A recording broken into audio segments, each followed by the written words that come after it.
நிறைய நேரங்களிலே பல விதங்களில் நாம் பயப்படுகிறோம்.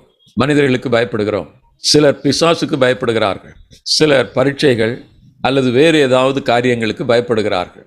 இங்கே ஆண்டவர் சொல்லுகிறார், ஆண்டவர் உங்கள் சார்பாக நிற்கிற பொழுது உங்களை எதிர்த்து நிற்கிறவன் யார்?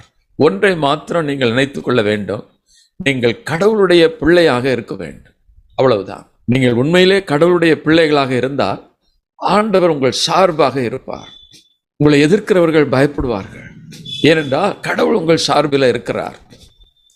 தேவ பிள்ளைகளை கண்டு பிசாசு பயப்படுவதற்கு ஒரே ஒரு காரணம் என்ன? கடவுள் நம் சார்பாக இருக்கிறார். அது பிசாசுக்கு தெரியும், ஆவிகளுக்கு அது தெரியும். ஆவிக்குரிய மண்டலங்களிலே ஆண்டவர் நம்மோடு இருக்கிறதை, நம் சார்பாக நிற்கிறதை அந்த பிசாசுகள் பார்த்த உடனே தான் தேவ பிள்ளைகளை கண்டு பயந்து நடுங்குகிறது.